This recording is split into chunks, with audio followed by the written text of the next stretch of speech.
Just wanted to go over a couple of things this morning. I know a lot of you are working around areas that are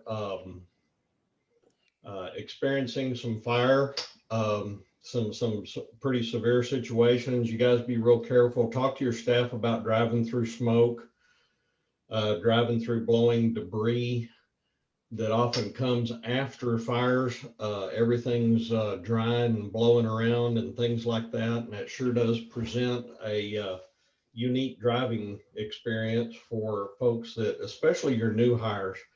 So be sure you communicate real well with them about how to handle that situation. Um, so I'll get that kind of out there. Also, we're coming into that time of the year where in certain areas, um, especially the further we get into November, toward the end of October, first part of November, we start getting some fog in some areas. Be sure you're discussing that too with your employees about driving through those inclement weather changes. Okay, well, today I'm going to go ahead and share my screen for those of you that have video capabilities, but um, I'll be talking this through, so you don't have to have um, all of the, you don't have to be actually viewing the screen, but I wanted to go over a hearing conservation program. And this one is near and dear to my heart because you probably can't tell in the video because of the new technology, but I'm wearing hearing aids. I'm only 58 years old, and I don't mind sharing that with you that I started wearing these hearing aids probably 10 years ago. I was only 48 years old. And uh, part of my raising and part of my rearing issue was I worked in a mechanic's garage.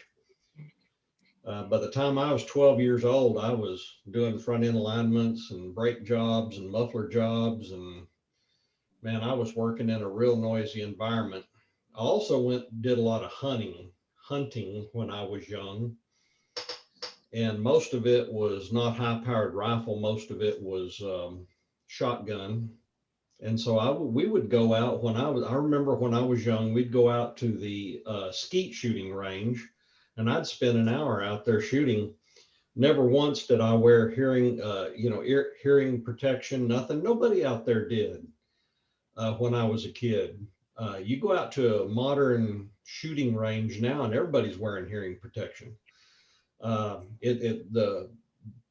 Just in one generation, things have changed quite a bit on your the way we treat hearing and trying to prevent hearing, because once you've lost your hearing, you can't get that back. And I promise you, even with $8,000 hearing aids that I have on right now, um, I can tell you right now that doesn't replace having good hearing. My family points out things all the time, going, "You can't hear that?" And I'm like, "No, I can't hear that."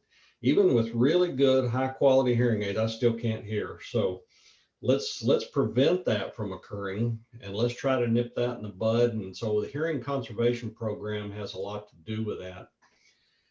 And I think as we go along in this, I'm going to talk about a few things. I'm going to skip over a few other things because for those that have not heard this, there's going to be some new material.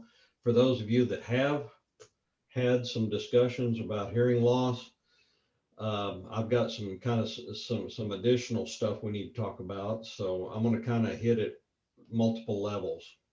But we're going to talk about this little thing covers hazards of noise exposure, the definition of what really is excessive noise, and I think that'll surprise you, the different types of hearing protection that's available to you, and kind of details of your hearing conservation program.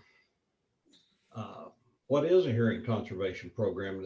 It establishes the noise levels that are normally present in various areas of your work environment, And it also outlines the steps required to protect your hearing. So to understand a little bit more about this, and I'm not going to spend a whole lot of detail here about how we hear, but this presentation actually goes into quite some detail about how that happens. And the reason it's important is to know why loud noises damages your hearing, and kind of where that comes from and kind of how it works and that sort of thing. I think it's important to know that inside your ear, there are really delicate structures that can get damaged from loud noises. And I'll tell you, it can be consistent noises, which is something like anywhere from standing in the traffic. I had my previous employment was managing 55 different departments and about 2,400 employees as far as the safety program was concerned. And our guys that were standing out into traffic in a traffic environment was enough to get you past the level where you needed hearing protection. And it was a surprise to law enforcement that law enforcement needed hearing protection when they spent a lot of time standing out into traffic. So it's quite quite unusual to find an area that does not need hearing protection. Prolonged exposure to these excessive noises causes these little delicate structures in your ear to actually fail. And once this fails, you will not ever get that back. And I can promise you, I thought for sure there was times that my ringing in my ears and my hearing loss would come back, but it just never did. And I'm a firm believer that once you've lost this, it's gone. Sometimes people can do surgery. They can have cochlear implants placed in there. They can do hearing aids. They can do all these things, but I promise you it's not as good as retaining your original hearing ability. Noise, if you really want to know what noise is the measure of the units of sound pressure. And we call that decibels or decibels, depending on what part of the country you're in. Often decibels are expressed as dBA. You'll see that expressed on a lot of things. If you ever get a noise, by the way, I have a little app on my phone that I can pull up as I'm walking through a construction area, pull that app up on my phone and see what the decibel level is at that time. So it's really easy to check those. Now, that's not a certified measurement.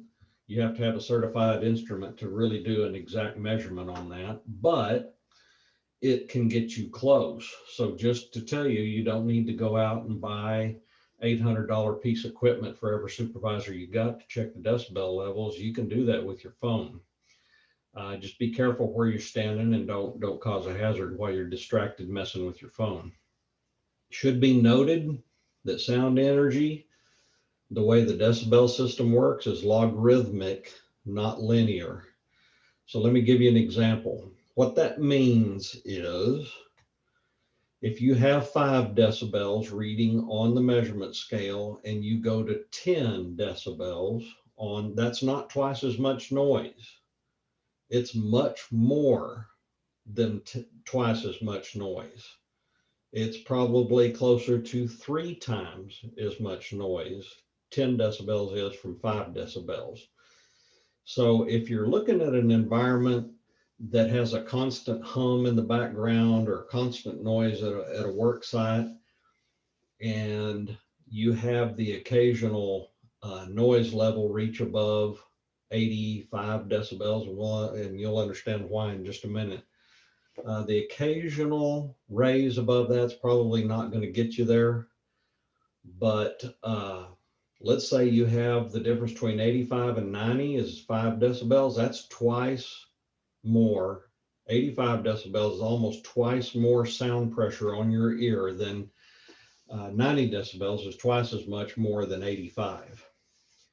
So that just kind of gives you an example of how that logarithmic scale works. It's kind of odd and kind of weird, but I wanted you to understand that just because somebody says that's only a couple of decibels more than the OSHA permissible exposure limit, but what big deal does just a couple of decibels mean? Well, it actually means a lot to your hearing. So let's talk about how loud is too loud. OSHA specifies that the action level where you have to apply hearing protection it's called a PEL, or permissible exposure limit. So PELs are a time weighted. It's not just what are the peaks. It's actually time weighted. And they set that level at 85 decibels. 85 decibels. If your work environment reaches 85, then you've got to implement your hearing conservation program. And oftentimes this is when you start a project or start an action that creates a lot more noise, and you better have your hearing protection on. That's what that means. And that hearing protection needs to be available. So 85 decibels is where it's at. You pull up most apps, and those apps will actually show you where that 85 is and actually put a red line across it or whatever. I have a little graph here in the handouts and in this that shows that, kind of where 85's at. And 85 is actually below truck traffic, way below chainsaws, mobile equipment. Jackhammers way up over 130 decibels.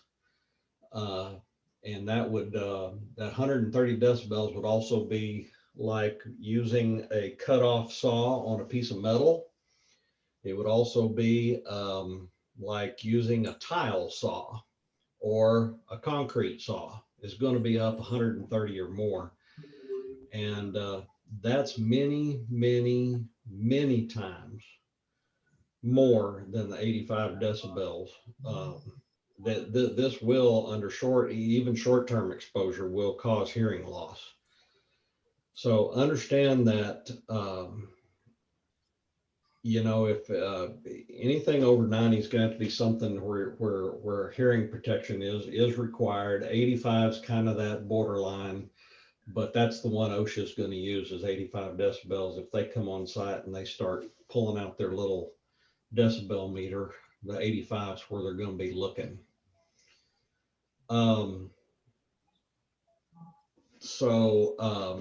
And this is time weighted. This is usually, over your period of exposure, this is what they're looking at is the exposure. So how do you know where you start out? Well, when you first started being employed and when you first start working in an environment, an industrial setting, you're given an audiogram just to kind of check and see where are you able to understand speech and can you hear well and that sort of thing. And it kind of lays the baseline. Now, I promise you, when you get a little bit older, you're going to lose some hearing. There, for men, and this is a joke, by the way, but if the men you lose their higher frequencies quicker, and it's usually right at that level that your wife speaks at. So I just wanted to point that out.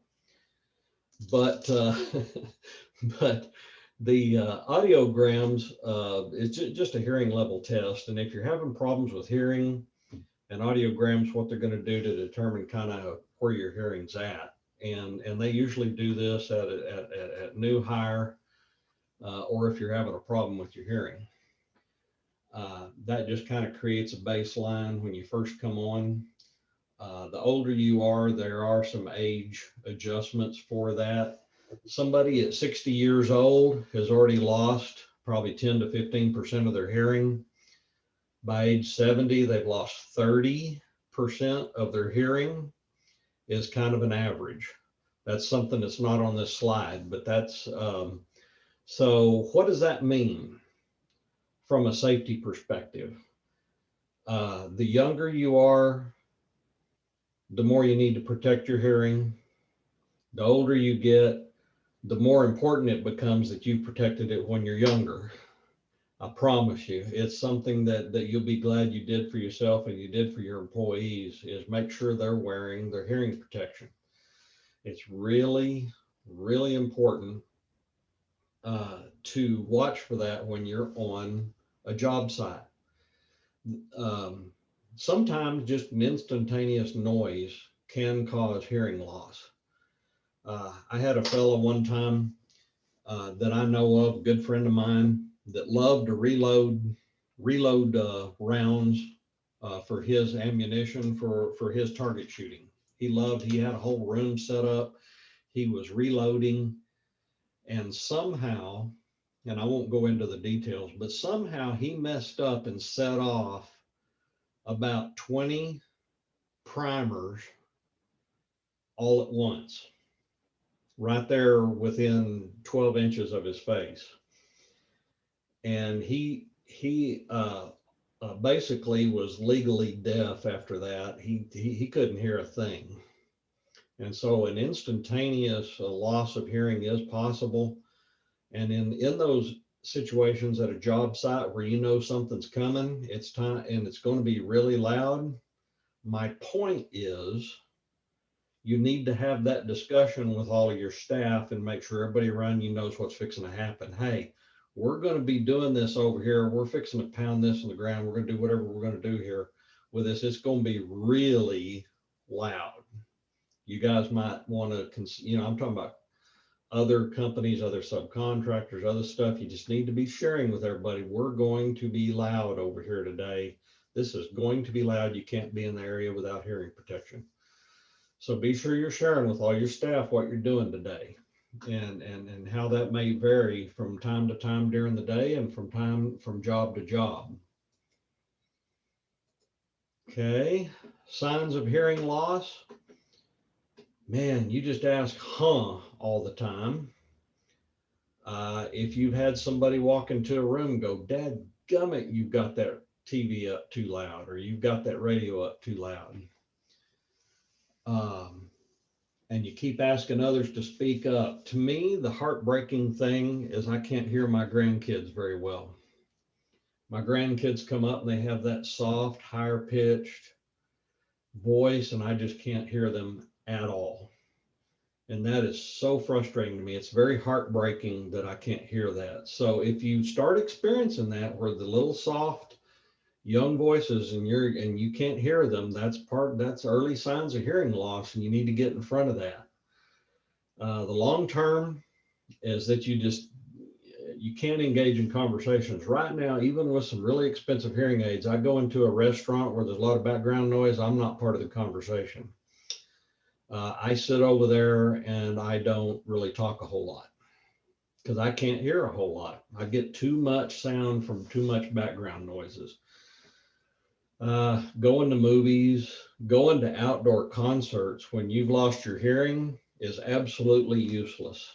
There is no sense in going to an outside concert or an inside concert at a large coliseum when you've got hearing loss. You can't enjoy that stuff anymore. And believe me, that socially isolates you. Very frustrating. So preventing hearing loss. The noisy areas that may require hearing protection are things like tile saws. If you're shooting pins into concrete, Hilti, you're using a concrete saw, circular woodcut saw, concrete pumping trucks, heavy equipment, stuff like asphalt grinders, things like that, probably going to require hearing protection if you're there anywhere close to that stuff. If you're running the concrete saw or you're holding something for somebody like a line, you're standing nearby to do whatever, you're within a few feet of somebody running a concrete saw, you better be wearing hearing protection. Now, the tasks that absolutely require hearing protection is roto hammering, jackhammering of any sort, your mechanical sheet metal, when you're putting ductwork together, grinding of metal. You're using a grinder or a cutter where you're grinding or cutting metal with a circular blade or a sawzall type blade. That's going to exceed 85 to 90 decibels. You're going to have to be wearing hearing protection. Flooring removal machine, demo of a site. When the site's being demoed, you just need to be wearing your hearing protection. There may be some surprises in here for some folks that you hadn't thought of lately, that, man, I guess I haven't been wearing my hearing protection, or you've seen others on the job site not wearing a hearing protection, doing some of these things. Be sure you're watching your employees. Make sure they're, and you need to be wearing yours as a supervisor while you're out there watching them. That way they have a good support system there with you as a supervisor wearing it right along with them. Activities that we do outside the home can be just as dangerous to our hearing. When I mow the lawn now, I take my hearing aids off and I throw on hearing protection. If I'm out shooting firearms, I have some nice, high quality earmuffs to wear that cut out all that noise. Things like riding motorcycles, using power tools. When you're at home and you're doing these things, be thinking about wearing some hearing protection while you're doing it. Buy you a cheap pair, throwing them up there on the wall. Have them next to where your equipment is, so that you grab those off the wall when you're getting ready to go out and mow, you're getting ready to go out and run the weed eater. Man, those gas-powered weed eaters, after an hour, not only does it make your hands tingle, but it makes your head totally hurt by the time you're done if you're not wearing hearing protection. Because it's really critical that you don't double your exposure between what you're getting at work and then you go home at night and you decide to go out with some buddies and you're going to go shoot clay targets, or you're going to go shoot out at the shooting range, or you're going to go wherever. Be sure you take your hearing protection with you. You don't want to double up on that and have it going on at home as well as at work. Your hearing protection at work must be worn, of course, like the examples we just gave a little bit a while ago. They've been evaluated, they've been approved. Read and follow the package instructions. Keep them clean. If you have earplugs, those things need to be cleaned every time you use them if they're reusable. Some of the little foam earplugs that you roll up, those need to be thrown away every day. The ones that are have a connector or have a plastic retainer, oftentimes you can clean those, put them back into service the following day. Keep this reusable hearing protection clean. And if it's stored correctly, it'll last you a little while. These little foam roll-up earplugs, they're really good. They're lightweight.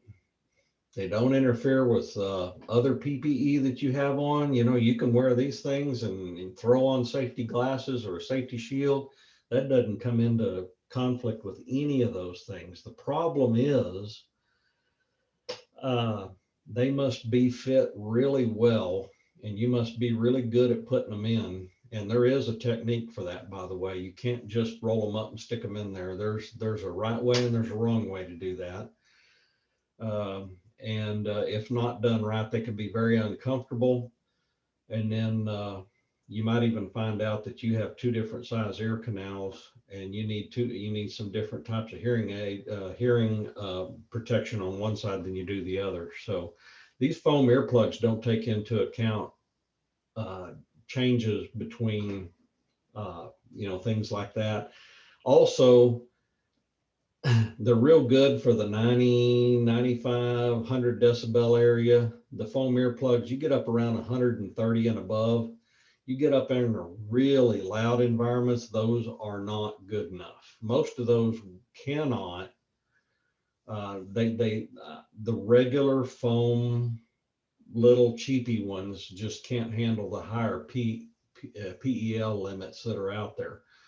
They do make some that are a little higher density that will handle that, but since they're higher density, they're a lot more uncomfortable to wear. Oftentimes, you'll see people in those situations go to either the kind that have the plastic retainer that runs around the side and connects both sides together. They're a little tougher, or just go to a full-blown earmuff like these right here. You get an ear protection system that goes completely around the outside of the ear and seal up against your head.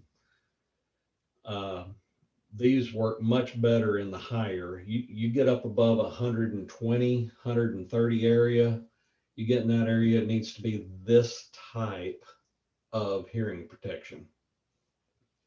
These also can come with the right kind of connectors that'll actually attach to your headgear. If you're wearing hard hat, bump caps, whatever they are, they make connectors for hearing protection, which makes it really convenient to keep up with while you're on a job site. Problem is they're bulky. They can interfere dramatically with wearing face shields or wearing goggles or safety eyewear. So you got to be really careful which ones of these you use. And it's got to be comfortable or the employees won't wear them. A lot of that has to do with the quality and the amount of money you spend on these things can make the difference between them wearing them and not wearing them. Just by design, they're really hot. You put them on and your ears will sweat like crazy. If it's hot outside, man, them things are uncomfortable. They are really uncomfortable. So that's the drawback to those.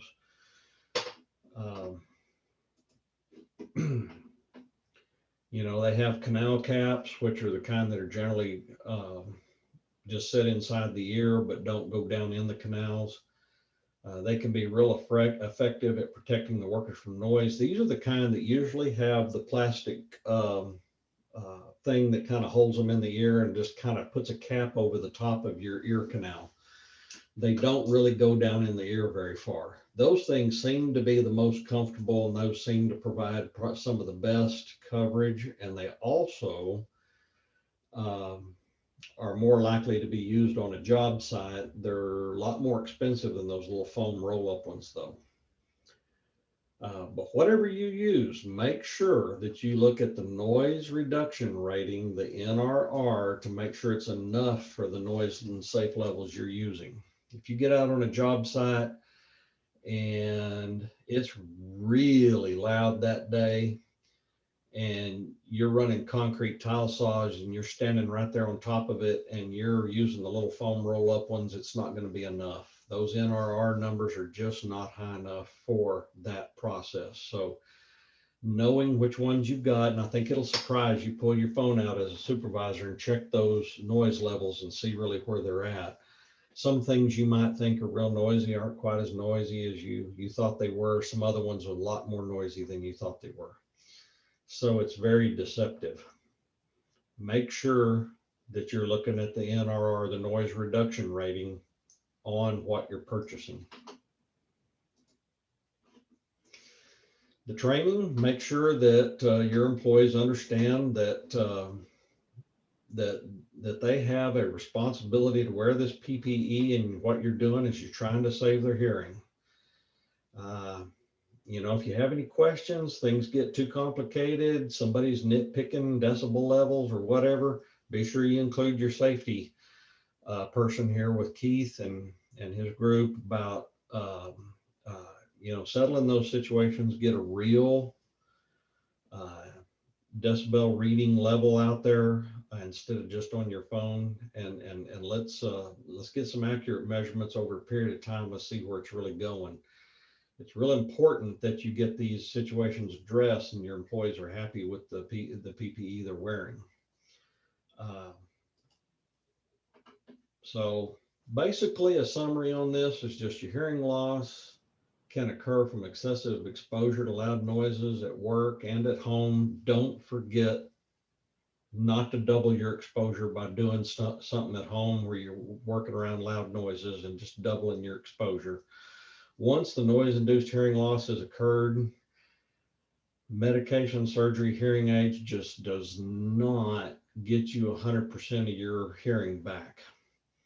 Noise-induced hearing losses can make it very hard to communicate with others and can socially separate you from everybody else because you can't participate. Does anybody have any questions about what we went over?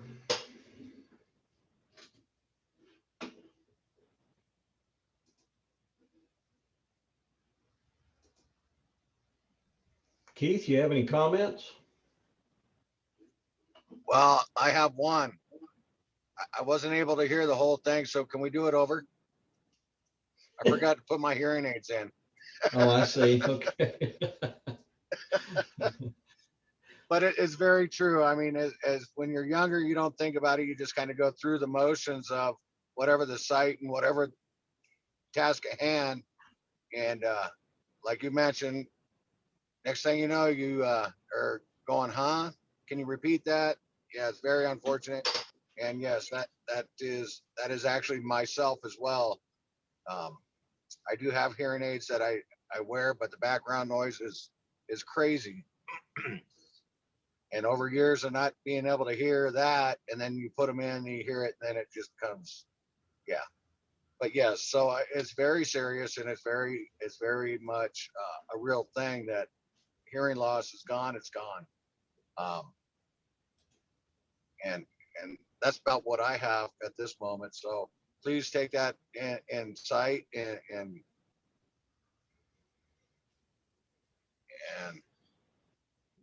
this training presentation that I presented today is something that I've given Keith and will be added to y'all's safety manual. So be sure that you go over this with all your new hires. Anybody have any questions or ideas or anything of that nature? But you also need to take into consideration, depending on what the noise is depends on what type of hearing protection you're going to need to use, because those foam earplugs they do keep some of the noise reduction out, but sometimes you have to go to full muffs in order to completely eliminate the noise.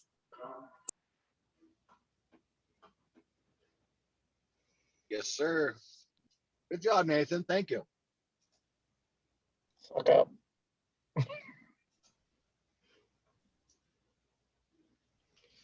Anybody else? I'm done.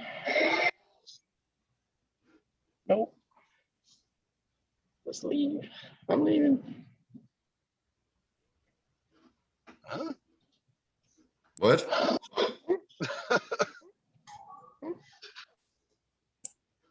Yeah, somebody tried to say something, but okay. Keith, this is Greg. I just want to say, I think this was a very good presentation. I wish I'd known when I was younger some of these things. I know for a fact that, you know, I have had some hearing damage from home doing stuff around the house, for a fact, taking up carpet tack and things like that out of the concrete, you know, here in Dallas with the slabs. So this was very good. Just wish I was about 30 years younger when I heard this. So good job, Jim. Thank you. Do you guys know, or does anybody want to venture to guess? I've got a good buddy that's a audiologist. He sells hearing aids and does all this, and he said he's seeing an epidemic is the word he used for it, of younger folks coming in with hearing loss at 20 to 25, less than 30 years old. And it's coming from one source. Do you know what that is? Yes, I do. When you have when you have subwoofers in your car and you hear Construction. yourself. Music. You know, it's music. People listening to these Fuck that earbuds. road!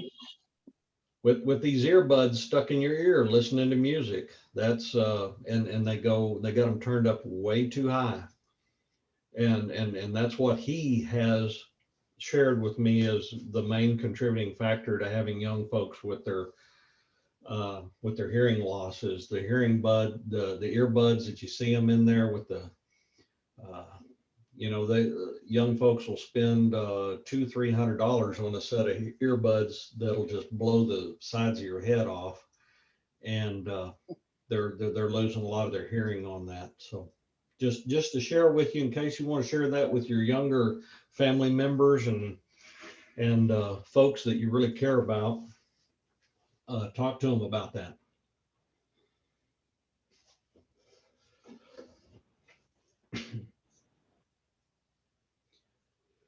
Very good. That's all I Yes, sir. have. All right. No one else has any questions? Be right. be looking for a new meeting announcement. I think Keith will send it out next month. It's going to be earlier.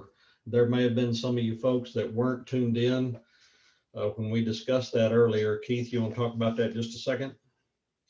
Yes, yes. So next month, what we're gonna do is we're gonna move it up to it'll be a 9:15 Central Time, 7:15 Pacific Time. That way it kind of gives everybody a little chance to get involved prior to actually the work commencing, or 10 o'clock meetings with different clients or what have you on the different outfits of our company. So that's why I think if we move it up, will give us a little more time with other people out in the field prior to the site starting up. So I think that would help us out.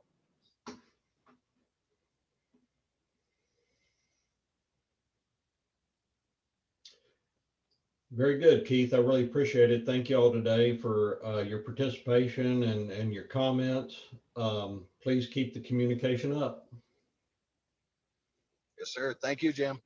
See you next month. Bye. Thanks, Bye. Jim.